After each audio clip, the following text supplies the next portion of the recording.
Gracias, señora Presidente. Buenas tardes, señoras y señores senadores y al público en general. Quiero, antes de comenzar mi informe, adelantar que me voy a referir en términos generales al proyecto y que hemos acordado con los otros bloques algunas modificaciones que ya están en Secretaría y que oportunamente vamos a pedir que se proceda a la lectura. Bueno, hoy es un día muy importante para este Senado, señora Presidenta. Importante porque vamos a intentar dar un paso adelante y cumplir una manda constitucional que hasta ahora tenemos pendiente. Me estoy refiriendo al artículo 42 de la Constitución Nacional, que dice: los consumidores y usuarios de bienes y servicios tienen derecho, en la relación de consumo, a la protección de su salud, seguridad e intereses económicos, a una información adecuada y veraz, a la libertad de elección y a condiciones de trato equitativo y digno. Las autoridades proveerán a la protección de esos derechos, a la educación para el consumo, a la defensa de la competencia contra toda forma de distorsión de los mercados, al control de los monopolios naturales y legales, al de la calidad y eficiencia de los servicios públicos y a la constitución de asociaciones de consumidores y de usuarios. De eso se trata, ni más ni menos, esta ley que nos viene en revisión de la Honorable Cámara de Diputados de la Nación y que vamos a debatir hoy. Antes de adentrarme en los detalles del proyecto, quiero hacer un par de reconocimientos y agradecimientos, ¿no? Agradecer especialmente al licenciado Esteban Greco y a todo el cuerpo de la Comisión Nacional de Defensa de la Competencia, a su equipo técnico, porque son los que con mucha responsabilidad, con una enorme solvencia técnica, con mucha paciencia y sobre todo con mucha pasión, nos han dado el sustento para poder trabajar en este proyecto.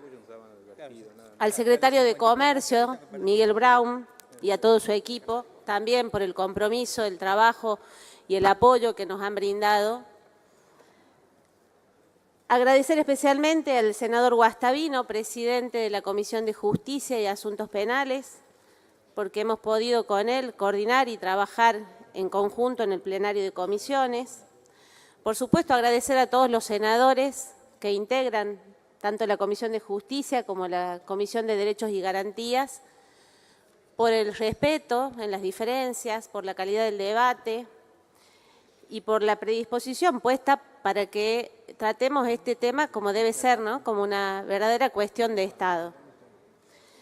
También siento la necesidad de agradecer a todo el personal de ambas comisiones, y especialmente al de la Comisión de Derechos y Garantías, en la persona de su secretaria, la señora Nancy Villalba, porque nos ha dado todo el soporte para poder cumplir con esta tarea. El tema en tratamiento, Ley de Defensa de la Competencia. Este tema tiene su origen en la Cámara de Diputados. Como sabemos, es un proyecto que nos viene en revisión. Ha sido originalmente de los diputados Mario Negri, Elisa Carrió, que han sido unificados y que también registra antecedentes de otros diputados.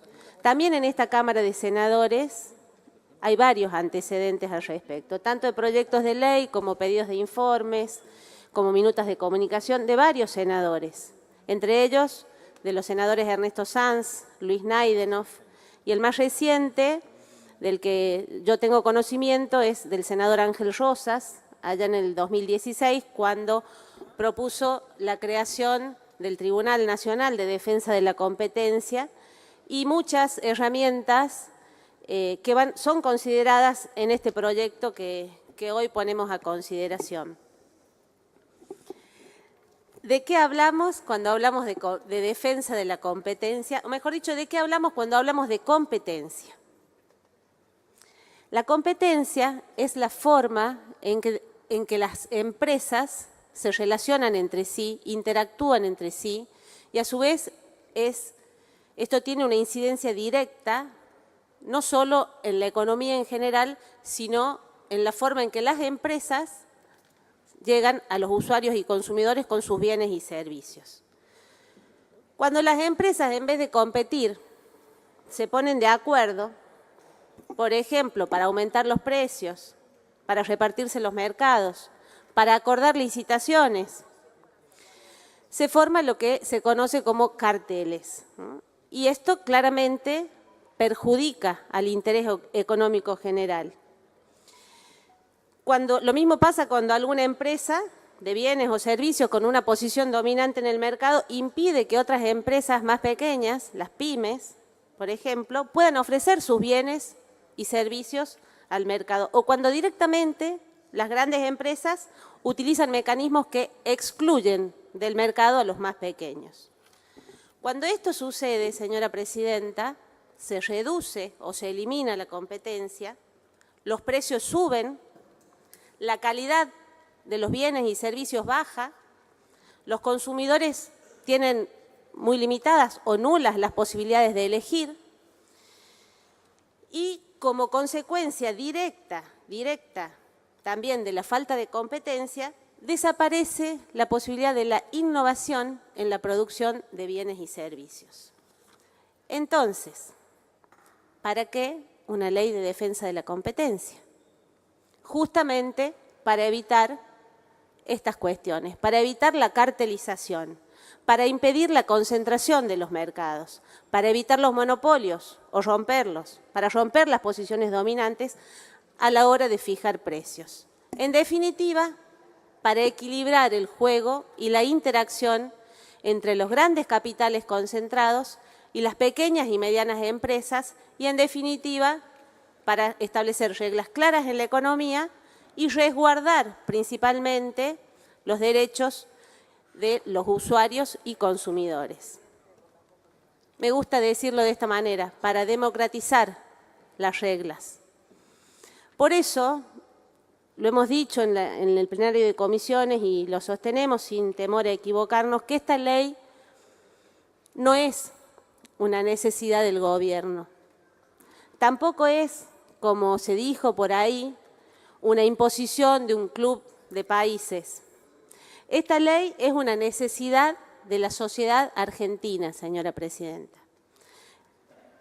La sociedad argentina ha venido sufriendo y padeciendo durante años los avatares de una economía sin reglas claras, con ejercicio discrecional de poder de control en esta materia y sin herramientas que protejan a las pequeñas y medianas empresas y que nos protejan a los usuarios y consumidores de los monopolios y de los carteles. Si bien nuestro país fue pionero allá por 1923 con la primera ley antimonopolios que se sancionó en la República Argentina, fuimos pioneros en Latinoamérica, pero lamentablemente nos quedamos a mitad de camino. Aquella ley sancionada en 1923 bajo la presidencia de Marcelo T. de Alvear fue una muy buena herramienta porque logró los consensos de todos los sectores políticos con una clara visión, ¿no?, de lo que había que hacer como nación, de qué nos teníamos que defender, pero al no haberse creado con esa ley una autoridad de aplicación, es como que quedó en una mera expresión de deseos. Luego vino la ley 25.156, sancionada en el año 1999 y vigente hasta la actualidad, que claramente, y ya nos vamos a referir al tema, no resulta eficaz y que, para colmo de males, en el año 2014 fue modificada, eliminando definitivamente el Tribunal de Defensa de la Competencia, que nunca se había llegado a poner en funcionamiento por falta de voluntad política, claramente. Ese retroceso, ¿no?, en la legislación argentina hizo que se concentrara en cabeza del secretario de Comercio y obviamente del Poder Ejecutivo Nacional todo el poder persecutorio y sancionatorio del Estado en materia de la competencia.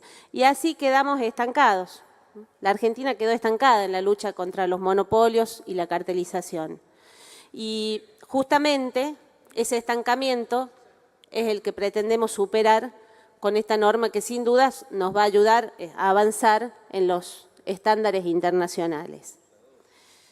Recién decía, señora presidenta, que la ley actual, la ley que todavía está vigente, tiene una serie de debilidades. A mí me gustaría mencionar las tres que me parecen más importantes. En primer lugar, la autoridad de aplicación. Algo dije ya al respecto, ¿no? La autoridad de aplicación hoy de la Ley de Defensa de la Competencia es el secretario de Comercio, un funcionario político que responde al Poder Ejecutivo Nacional y, en consecuencia, carece de independencia a la hora de cumplir los objetivos que la ley propone. En segundo lugar, señora presidenta, las sanciones previstas en la norma son bajas, muy bajas, y en consecuencia no cumplen el carácter disuasivo que deberían tener y necesario para hacer cesar las prácticas anticompetitivas. Los empresarios, los grandes, con un simple cálculo matemático, eligen violar la ley, desarrollan la conducta anticompetitiva, pagan la multa y embolsan, por otro lado, millones y millones de pesos como ganancia de las conductas, con las conductas y los actos prohibidos. Y por último, señora presidenta, otra gran debilidad del sistema actual es que la autoridad de aplicación no tiene las herramientas necesarias para realizar la tarea de prevenir, perseguir y penalizar carteles. Las famosas 3P, prevenir, perseguir y penalizar. Y genera claramente obstáculos a la inversión, porque no hay distinción. Las pequeñas y medianas empresas tienen que también, como las grandes, notificar, comunicar a la autoridad de aplicación. Se las obliga a pedir aprobación de sus operaciones de fusión y adquisición y genera una acumulación de causas que a veces es imposible de resolver. Estas son las cuestiones a grandes rasgos más importantes que necesitamos superar y que intentamos superar con el proyecto que hoy vamos a poner a consideración. Y justamente a la primera debilidad que señalé, autoridad de aplicación, vamos a poner como contracara la nueva Autoridad Nacional de la Competencia que se propone por el proyecto que estamos estudiando y debatiendo hoy. La ley crea la Autoridad Nacional de la Competencia como un organismo autárquico, descentralizado, con independencia funcional del poder político y que será el encargado de ejercitar el control y establecer las sanciones que la misma ley establece.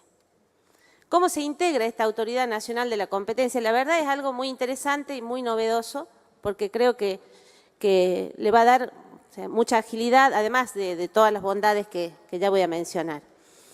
Esta Autoridad Nacional de la Competencia se compone de un Tribunal Nacional de Defensa de la Competencia, que va a estar integrado por 5 miembros, un presidente y 4 vocales, y 2 secretarías. La Secretaría de Conductas Anticompetitivas y la Secretaría de Concentraciones Económicas. Es interesante el diseño porque acá se separan las funciones.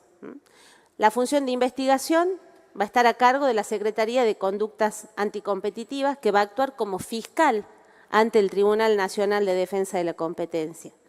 La función sancionatoria a cargo del tribunal y, por otro lado, la función del control previo, que esto es muy importante, previo de fusiones y adquisiciones, que va a estar a cargo de la Secretaría de Concentraciones Económicas. También, como algo muy novedoso y importante de resaltar, es el procedimiento que la ley prevé para la selección de los integrantes de la Autoridad Nacional de la Competencia.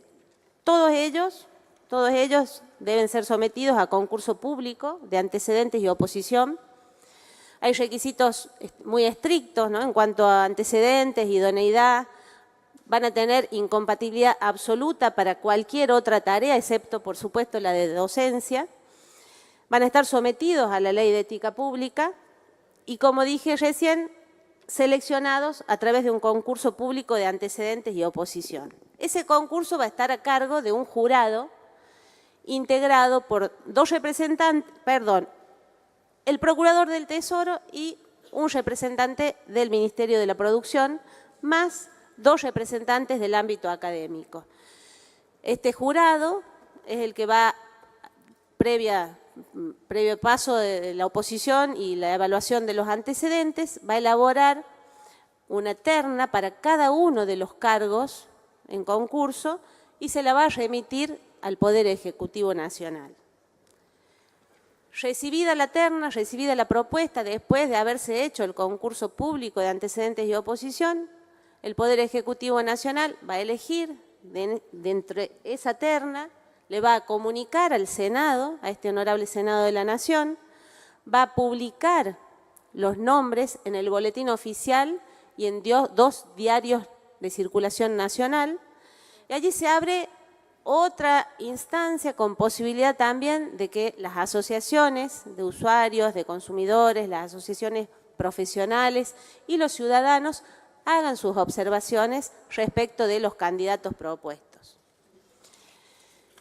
Evaluadas esas observaciones, los nombres propuestos por el Poder Ejecutivo Nacional deberán contar con el acuerdo de este honorable Senado para su designación.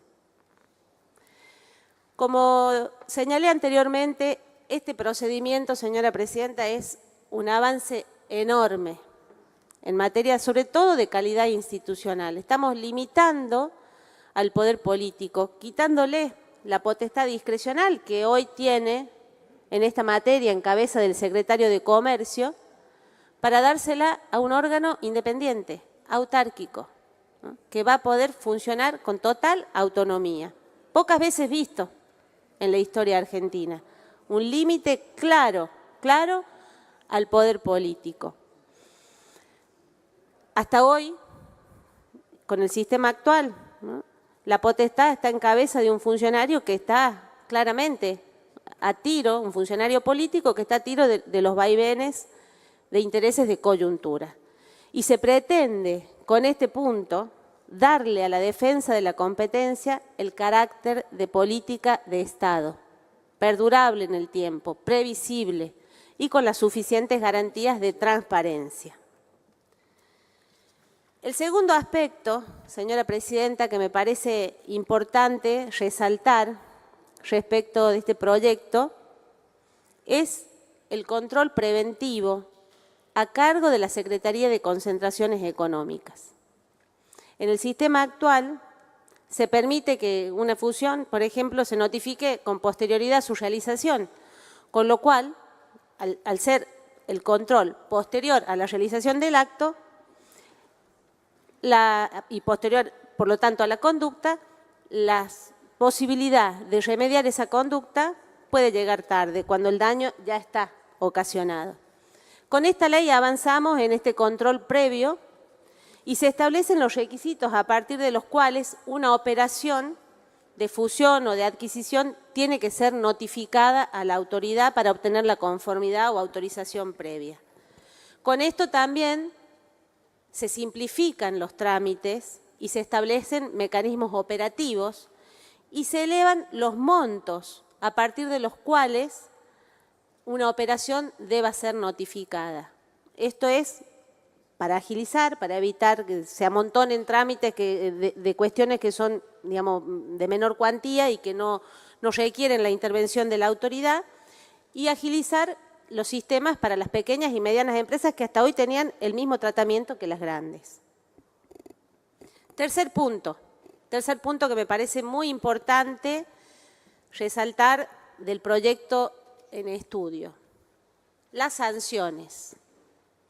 Hasta hoy, y lo acabamos de decir, una de las debilidades del sistema es que justamente las sanciones son muy bajas, son insuficientes, no tienen, digamos, el poder disuasivo que deberían tener. Bueno, en el capítulo 7 desde los artículos 55 a 59, el proyecto busca, digamos, darle a la norma la finalidad disuasiva y establece que las sanciones van desde el cese de las conductas, ordenar el cese de las conductas anticompetitivas, hasta las multas, que van a ser graduadas estableciendo criterios para la fijación de las mismas, criterios que van a tener en cuenta el volumen de negocios con mecanismos alternativos para definirlo y con la necesaria graduación de la pena de acuerdo a la gravedad de la infracción cometida. Y que pueden llegar estas sanciones también a la suspensión del Registro Nacional de Proveedores del Estado. Algo muy importante, algo que hasta ahora no se hacía. Otro punto muy importante y realmente novedoso de este proyecto que estamos discutiendo, señora presidenta, es el régimen, el programa de clemencias, o conocido como el sistema del arrepentido en otro ámbito. Bueno, acá en el ámbito de la defensa de la competencia se llama programa de clemencias. Esto está implementado en el capítulo 8, en 2 artículos, el artículo 60 y el 61, y consiste en la posibilidad de eximir de sanciones al primero que revele haber participado de un cartel. También prevé la posibilidad de reducir gradualmente las sanciones a los que se sumen y aporten elementos de prueba que permitan determinar la existencia de prácticas anticompetitivas. Es muy bueno que nosotros optemos por incorporar esta cuestión tan novedosa, porque la verdad que viendo los resultados obtenidos en otros países, viendo la legislación comparada, y vemos que han sido muy positivos los resultados de la aplicación de los programas de clemencia en Chile, en Brasil, en Lava Jato, por ejemplo, en México y en la Unión Europea. Se han convertido verdaderamente en una herramienta muy potente, muy fuerte para desbaratar carteles. Otro punto, señora presidenta, que me parece importantísimo destacar es el previsto en el capítulo 9 con respecto a la acción de reparación de daños y perjuicios. Yo acá creo, y hoy lo comentaba, que esto viene a reparar una deuda muy vieja con los consumidores y usuarios, ¿no? Porque, bueno, teníamos posibilidades, pero difusas, con un sistema poco claro, era mucho más difícil, y con esto definitivamente se crea una acción de reparación de daños y perjuicios que van a poder ejercer ante los tribunales competentes por el proceso sumarísimo los consumidores que se sientan afectados por conductas o actos de los previstos en esta ley. Y para esto, señora presidenta, la sanción impuesta por la Autoridad Nacional de la Competencia sirve como base para ese reclamo, porque va a ser cosa juzgada, tiene el carácter de cosa juzgada en la materia, con lo cual yo, con la resolución del tribunal, tengo la base de la demanda, solo le agrego mi nombre y mi firma y me presento ante el juez competente, en proceso sumarísimo. Sí, por supuesto. Me pide una interrupción. Sí, cómo no. Senador Cobos. Ferida, a ver si la presidenta o miembro informante me puede aclarar el valor de las unidades móviles y quién lo fija, quién lo actualiza, porque son muchos millones por lo que veo. Está prevista en el artículo 85 del proyecto, senador Cobos. El valor es de 20 pesos, una unidad móvil, y ahí están los mecanismos. Si me permiten, voy a leer el...